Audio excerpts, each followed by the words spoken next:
Hey, Steven here. So today I'm making this video to compare the video quality of the X3 versus the X5 to see if the X5 is a worthy upgrade to the X3.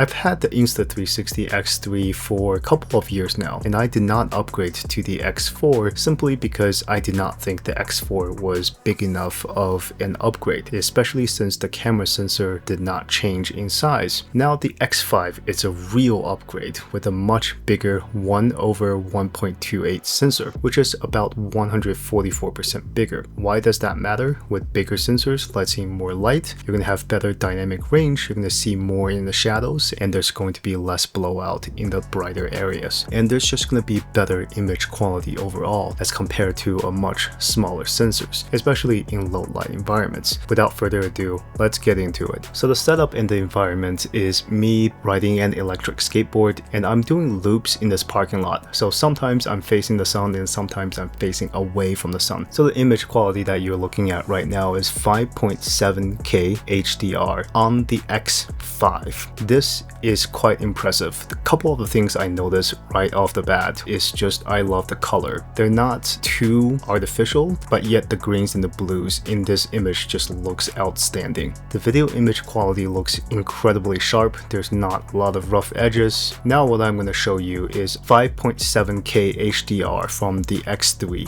side by side. Now the first thing that I notice is the color.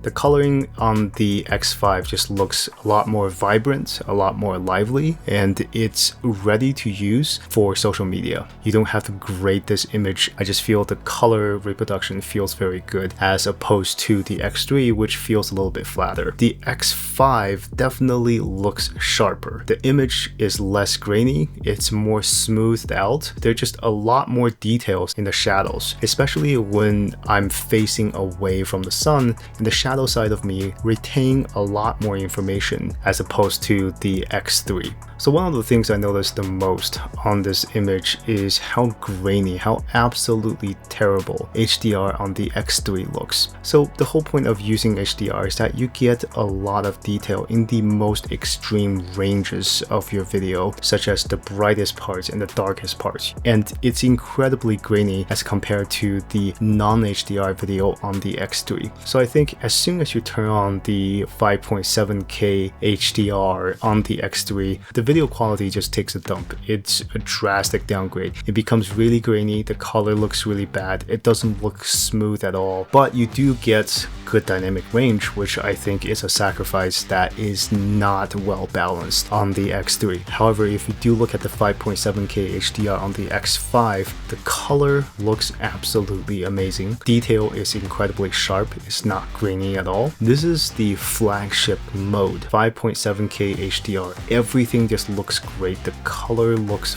fantastic. In the shadows, you can see a lot more detail than non-HDR videos, which I will show you in just a little bit. But overall, I am super impressed with the 5.7K HDR mode in the X5. And why does it look so good? It's because of the bigger sensor. The bigger sensor is able to let in more light and give you better quality, not just the better dynamic range, but also better quality image overall. Another thing I want to mention with the 5.7K HDR on the X3 is that when I'm facing away from the sun, a lot of the detail get really washed out. The sensor doesn't process this information very well, and you can see here in the still, it's really hard to see the details of my face because of the glare. I actually cleaned the lenses when I went onto this ride. It doesn't process this information very well. There's a lot of glare, especially in this mode. To me, I think this mode is just pretty much unusable, especially when you see the image quality is degraded down to this. Now I'm on the X5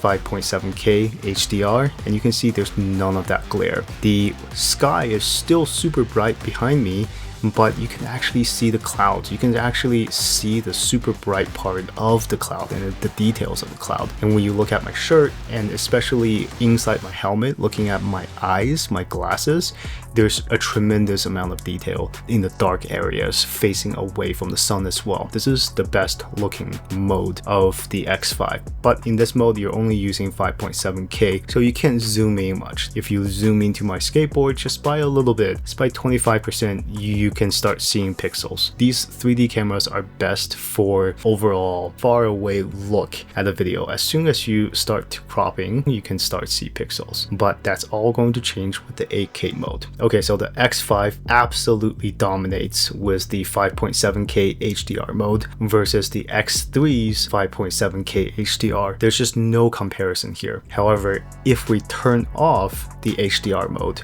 just use 5.7K natively, is there a difference? Because the sensor got much bigger, I feel like the image quality and the dynamic range improved even without being in the HDR mode. I'm gonna put the HDR and non-HDR side by side and see if you can tell the difference.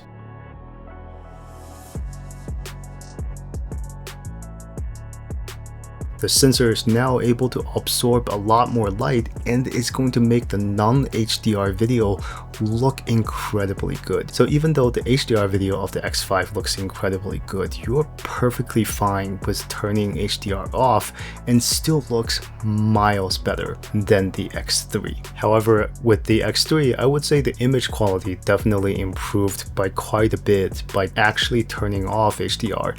Yes, it gets a little bit darker, especially when I'm facing away from the sun and when my body is in the shadows. It just feels a lot darker. It's harder to see the details of my shirt. Overall, when I'm facing the sun, when there's sunlight, it actually looks pretty good. It has improved a lot more than the HDR version. For some reason, the X3's HDR just looks absolutely terrible. But the 5.7K No HDR on the X3 actually the best mode in the X3. It still looks pretty decent when there's enough sunlight. So I think that the point of the story here is that the X3 needs perfect sunlight to look at its best, while the X5, with or without the HDR, simply because of its bigger sensor size, will make the image quality much better. If you're interested in this type of technology and also interested in electric skateboards that I show you in the video right now, please subscribe and watch the video to the end to support my channel, because that's the only thing the YouTube algorithm cares about is video retention time.